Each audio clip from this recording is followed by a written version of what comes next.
Everyone, तो मैं हूं दीपक कुमार दीपांकर और स्वागत है आपका पाहुजा लॉ एकेडमी में।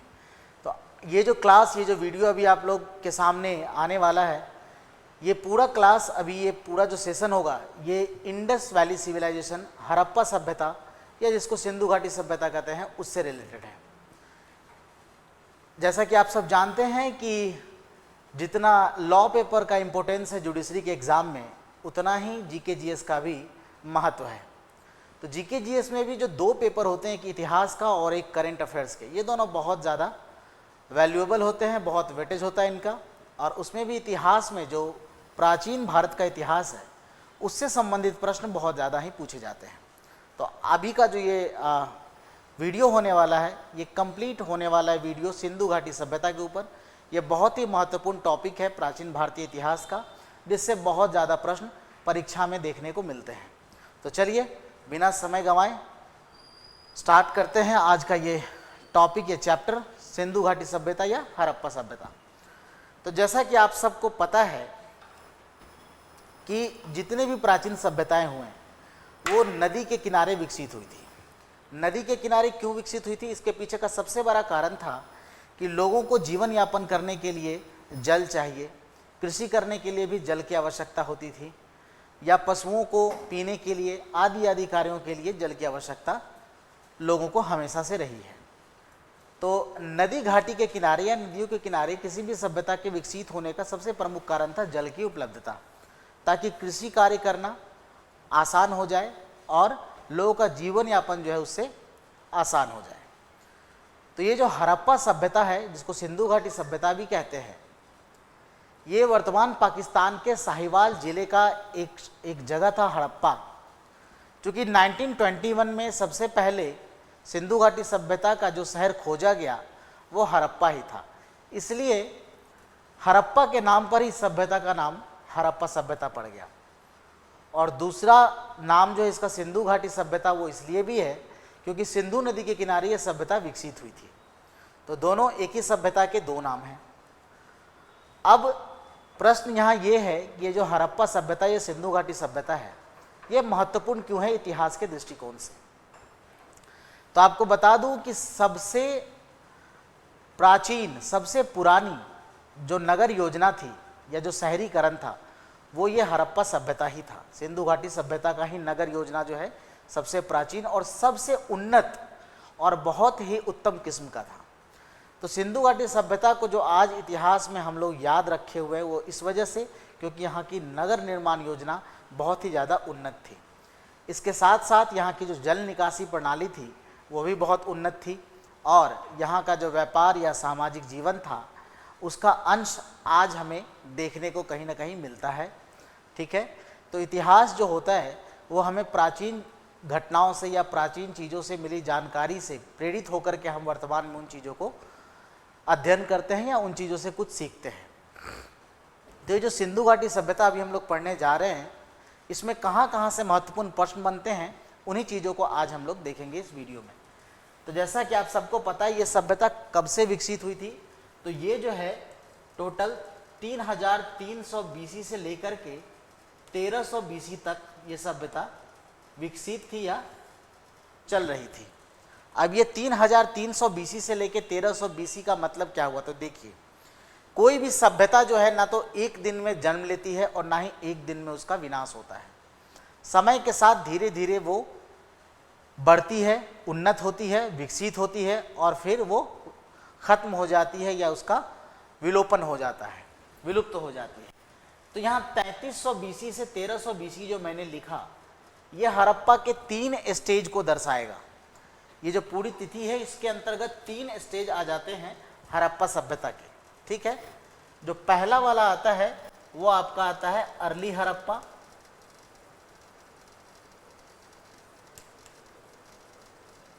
अर्ली हड़प्पा, और जो दूसरा आता है वो आता है डेवलप्ड या मैच्योर हड़प्पा, है ना, डेवलप्ड या मैच्योर हड़प्पा। और तीसरा जो आता है वो आता है पोस्ट हड़प्पा, पोस्ट हड़प्पा। अब इन तीनों की जो तिथियां हैं वो भी अलग अलग हैं। अलग अलग है, अर्थात जो हम लोग जिस हड़प्पा सभ्यता का अध्ययन करते हैं या जिसकी सबसे अधिक, जिस सभ्यता मतलब जिस समय काल का, जिस काल का सबसे ज़्यादा प्रमाण हमें मिला है, ठीक है, वो है 2600 से लेकर के 1750 बीसी का, ये मैच्योर हड़प्पा का काल था।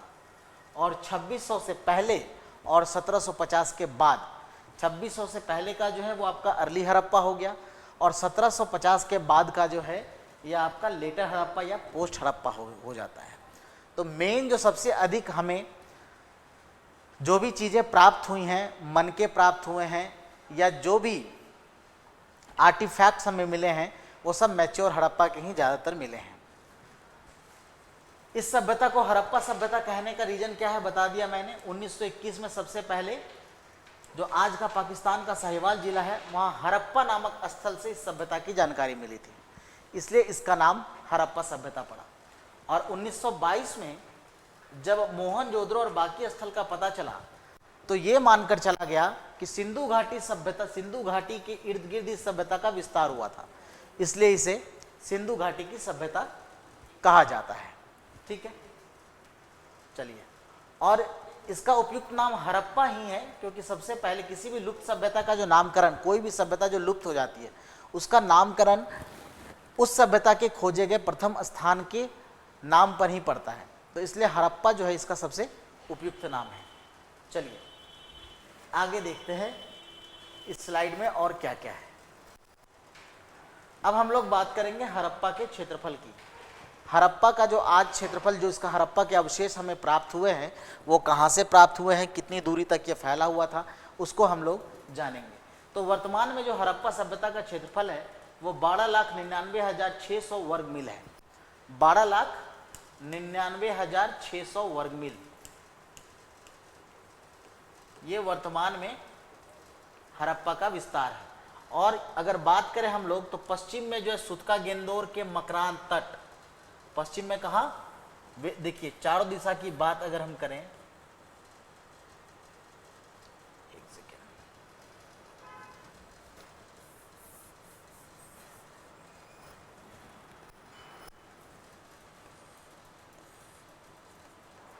यह आपका उत्तर हो गया, ये दक्षिण हो गया, ये पूरब हो गया और ये पश्चिम हो गया।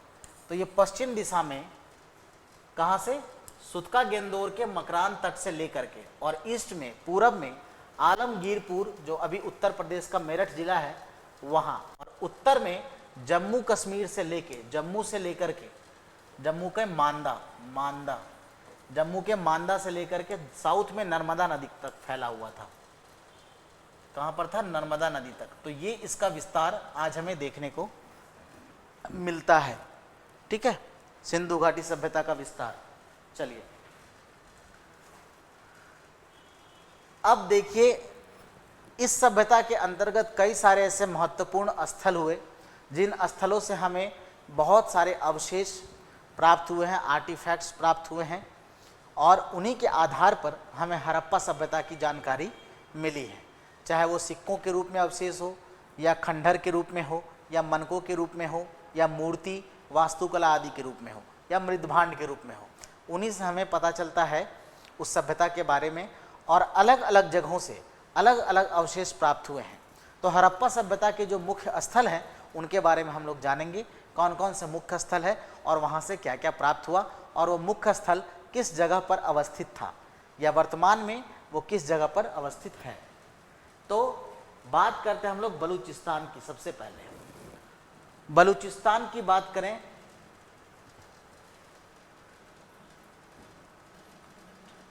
हाँ जी, चलिए। बलूचिस्तान में एक जगह है सुतका गेंदोर, और इसका पता लगाया था 1927 में जॉर्ज डेल्स ने। किसने लगाया था, जॉर्ज डेल्स ने लगाया था। और फिर 1962 में जॉर्ज डेल्स ने क्या किया, इसका पुरातत्वेषण किया, यानी इसकी खुदाई वगैरह करवाई। और खुदाई कराने के बाद पता चला कि ये जो स्थल है ये कहाँ था, दास्क नदी के किनारे। और ये जो सुतका गेंदोर है, यहाँ से क्या क्या मिला था, तो एक बंदरगाह था, एक दुर्ग मिला था, और निचले नगर की रूपरेखा मिली थी। आपको बता दूं कि हड़प्पा सभ्यता जो है इसमें दो तरह के नगर थे। एक दुर्ग शहर और दूसरा निचला।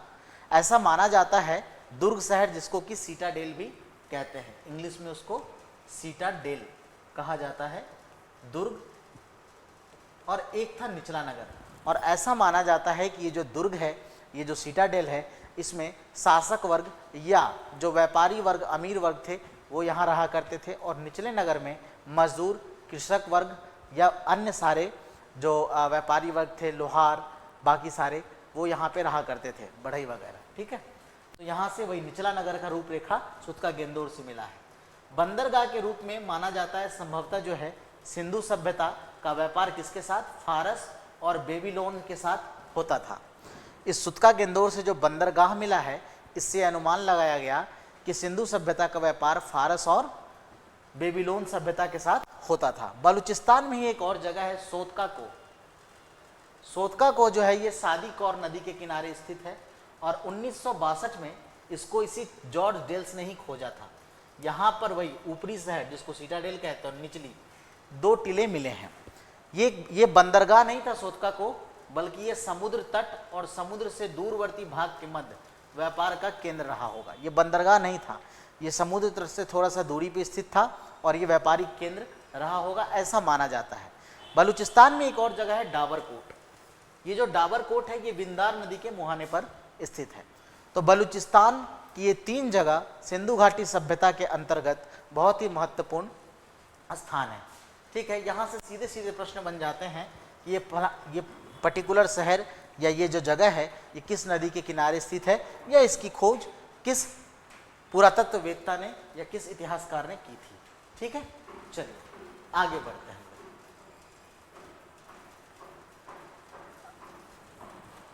अब सिंधु के बारे में जानेंगे।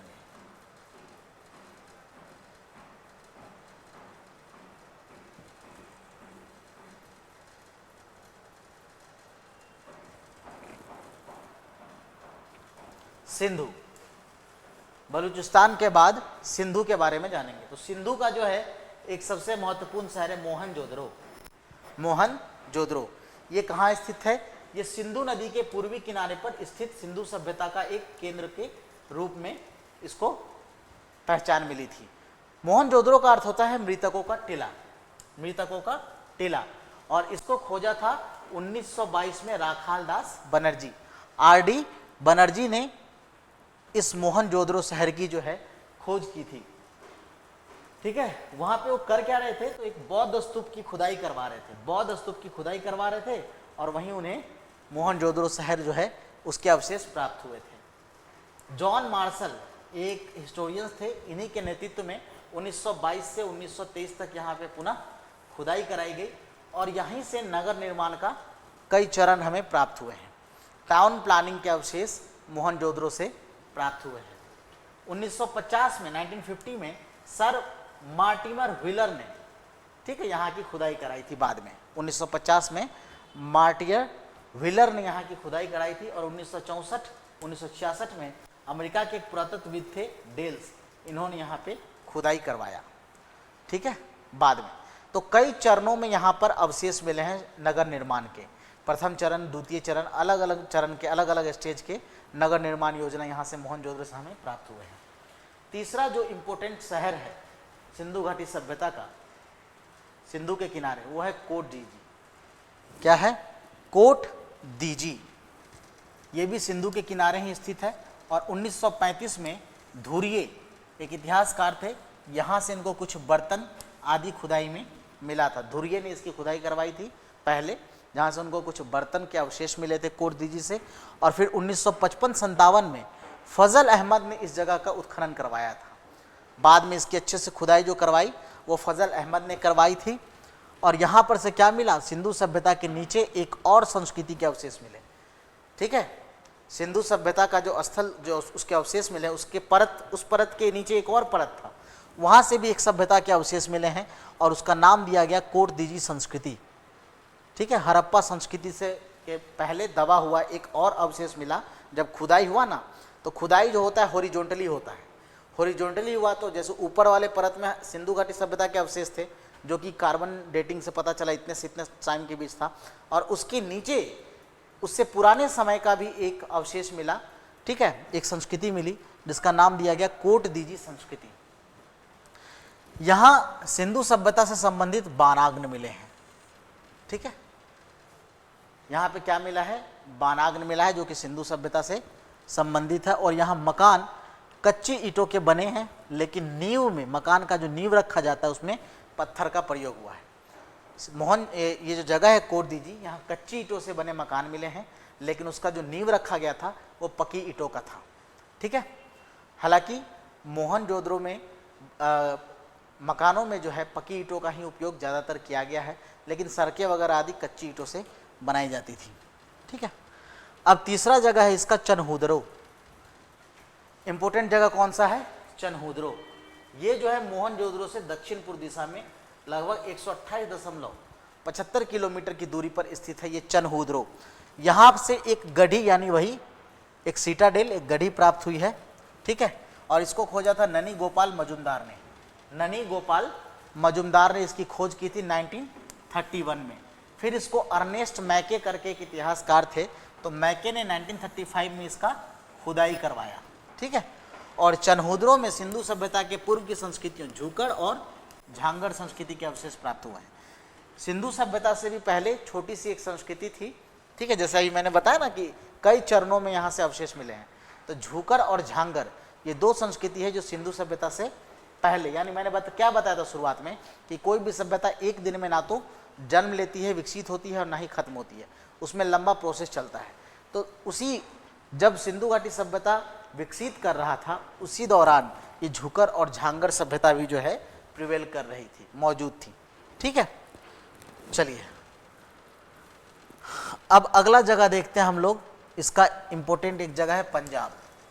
पंजाब में ही है हड़प्पा, जो वर्तमान पाकिस्तान में चला गया है। उस वक्त भारत के पंजाब में स्थित था ये हड़प्पा। हड़प्पा पाकिस्तान के पंजाब प्रांत के साहिवाल जिले में रावी नदी के बाएं किनारे पर स्थित है। तो हड़प्पा कहाँ स्थित है, रावी नदी के किनारे। वर्तमान जो पाकिस्तान है वहाँ का एक जिला है साहिवाल, वहाँ है ये। 1921 में दयाराम साहनी और माधव स्वरूप वत्स, MD वत्स, माधव स्वरूप वत्स और दयाराम साहनी ने जो 1921 में इसकी खोज की थी। और इसके पहले भी एक बार 1826 में चार्ल्स मैसन, फिर 1853 और 1873 में, है ना, अलेक्जेंडर कनिंघम, जनरल कनिंघम ने इसकी खुदाई करवाई। तो हड़प्पा की खुदाई एक बार जो पहले जो हुई थी 1826 में चार्ल्स मैसन द्वारा हुई थी, ठीक है।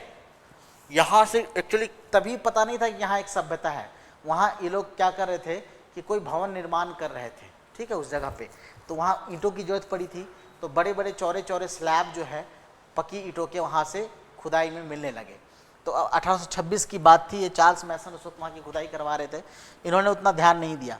फिर 1853 में जब रेलवे लाइन बिछाए जाने की प्रक्रिया शुरू हुई, तो उसके लिए चाहिए था स्लीपर, है ना, जो पटरियों के बीच में पत्थर नहीं लगाते, स्लीपर कहते हैं उसको। तो चूँकि यहाँ पर बड़े बड़े पत्थर स्लैब मिले थे 1826 में, तो कहा गया उसी जगह पे आपको, वहाँ से आपको एक उसी साइज़ का स्लीपर मिल जाएगा पत्थर।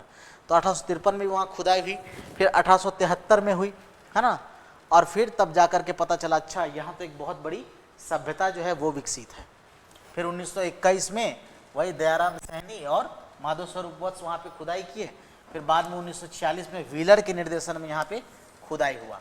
और हड़प्पा का जो प्राचीन नगर है वो मूल रूप से 5 किलोमीटर के क्षेत्र में बसा था। 5 स्क्वायर किलोमीटर के क्षेत्र में हड़प्पा का मूल नगर बसा हुआ था, ठीक है।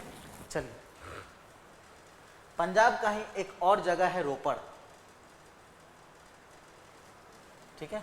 ये सब बहुत महत्वपूर्ण स्थान है, इससे प्रश्न बनते हैं, है ना, जो रीसरी में हिस्ट्री सेक्शन से प्रश्न यहीं से बनते हैं। स्थान किस जगह पे पाया गया, कौन सी नदी के किनारे है, वो जगह पाया गया, किसने उसकी खुदाई करवाई, कब करवाई, और वहाँ से मुख्य चीज़ें क्या क्या प्राप्त हुए हैं, इसके बारे में। तो ये जो रोपड़ है ये पंजाब में शिवालिक पहाड़ी की, है ना, शिवालिक पहाड़ी में स्थित है। और इसकी खुदाई करवाई थी यज्ञदत्त शर्मा ने। यज्ञदत्त शर्मा ने इसकी खुदाई करवाई थी 1955 से 1956 तक, ठीक है।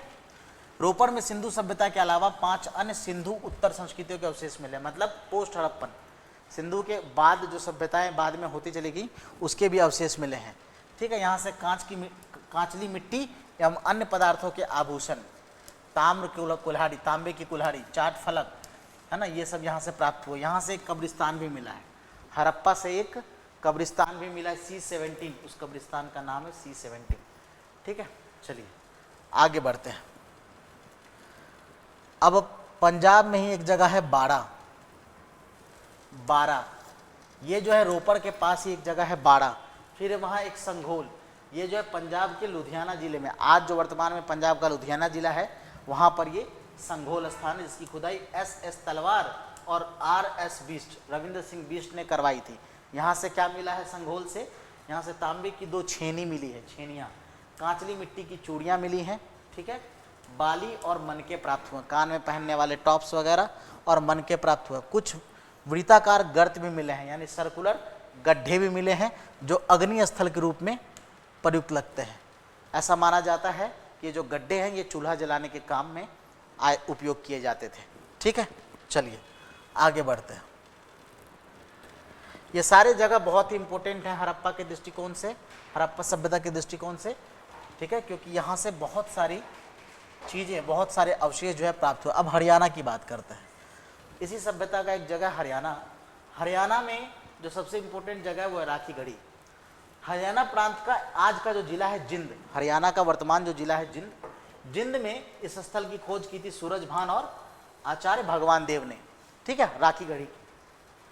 यहाँ से क्या मिला था? सिंधु सभ्यता से पहले के अवशेष प्राप्त हुए थे और तांबे के कुछ उपकरण और सिंधु लिपि युक्त एक लघु मुद्रा, एक सील भी मिला था छोटा सा, जिसमें कि पिक्चोरियल एपिग्राफी है। ठीक है, सिंधु घाटी सभ्यता में जो लेख मिले हैं उसको पढ़ा नहीं गया है, क्योंकि वो आकृति वाली लेख थी और वो यहाँ से प्राप्त हुआ है हरियाणा के राखीगढ़ी से। इसके बाद हरियाणा में एक जगह है बनावली या बनवाली कहते हैं उसको। ठीक है, ये बहुत ही इंपॉर्टेंट स्थान है, यहाँ से कई सारे प्रश्न बनते हैं, खास करके वो एक हल की, टेराकोटा के हल की जो है एक मूर्ति मिली थी यहाँ से। ये हिसार जिले में सरस्वती नदी है, ठीक है, जो अब सूख चुकी है, उसके किनारे स्थित थी ये बनावली। और रविंद्र सिंह बिष्ट ने, R.S. बिष्ट ने 1973-74 73-74 में यहाँ पे क्या करा था? उत्खनन करवाया था। ठीक है, यहाँ प्राप्त पुरातात्विक सामग्रियों में क्या मिले हैं? तांबे के बानाग, उस्तुरे, मन के, पशु और मानव मृण मूर्तियाँ मिली हैं। बाट बटखरा जो मेजरमेंट किया जाता है तराजू पे, वो मिट्टी की गोलियाँ, बच्चे जो खेलते हैं कंचे, वो सिंधु लिपि में अंकित लेख वाली मुद्रा, ये सब यहाँ से मिला है। और एक मैं इसमें जोड़ देता हूँ, हल की मूर्ति भी मिली है ना, मिट्टी से बना हल, वो भी मिला है। चलिए, ये तो हरियाणा में 2 जगह हो गया। अब आते हैं राजस्थान। राजस्थान के भी 1-2 जगह सिंधु घाटी सभ्यता के बहुत ही महत्वपूर्ण स्थान रहे हैं, जैसे कि कालीबंगा। कालीबंगा जिसका अर्थ होता है काले रंग की चूड़ियाँ। राजस्थान का ही एक जिला है गंगानगर। गंगानगर में घग्गर नदी बहती थी। घग्गर नदी, जिसको प्राचीन सरस्वती के नाम से भी जाना जाता है, इसी के किनारे कालीबंगा स्थित है। यहाँ पे सिंधु सभ्यता के साथ साथ सिंधु से पहले की जो सभ्यता थी, जो मैंने बताया आपको झाकर और झुंगर, उसी तरह की सभ्यता के भी अवशेष यहाँ से मिले हैं। 1961 में ब्रजवासी लाल और बालकृष्ण थापड़, किसने? ब्रजवासी लाल ने और बालकृष्ण थापड़ ने इस जगह की खुदाई करवाई थी। ठीक है, यहाँ खुदाई में 2 टीला मिला है, सीटाडेल, और दोनों टीले सुरक्षा दीवारों से घिरे हुए हैं, अर्थात किलों से, किले की दीवार चारों तरफ से, ये सीटाडेल ऊंचा जगह जो है, इसके चारों तरफ दीवारों से घिरा हुआ है। ठीक है, और सिंधु घाटी सभ्यता का एक महत्वपूर्ण जगह है उत्तर प्रदेश का आलमगीरपुर, जो कि अभी वर्तमान के मेरठ जिले में स्थित है। ये हिंडन नदी के तट पर स्थित है आलमगीरपुर।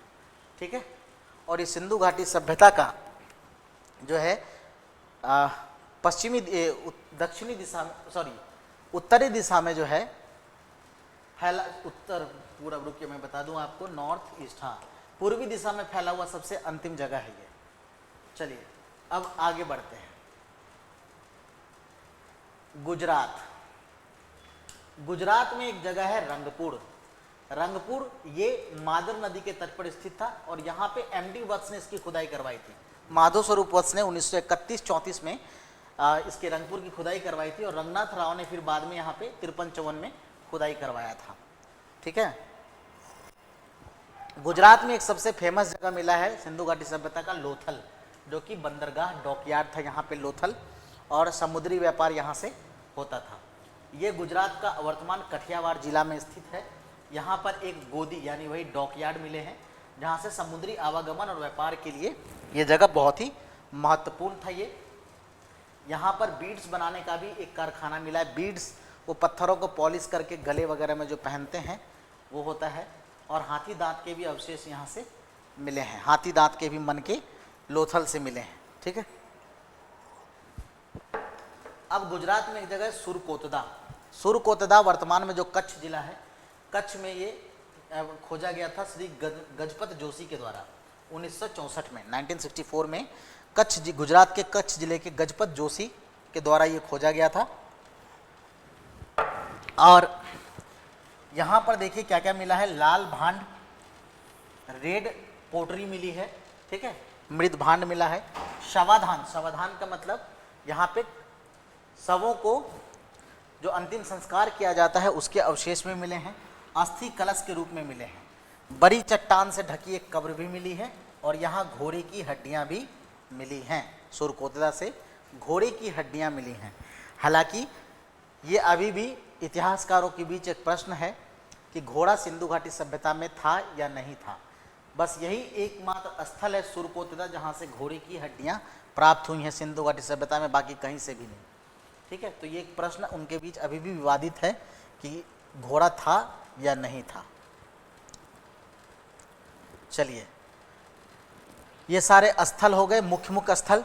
और अब जो है नेक्स्ट वीडियो में हम लोग कौन सी जगह किस नदी के किनारे स्थित है, कब खोजा गया, किसने खोजा और वहाँ से क्या क्या चीज़ें अवशेष मिले, और सिंधु घाटी सभ्यता के सामाजिक जीवन, आर्थिक जीवन आदि के बारे में जानेंगे। धन्यवाद।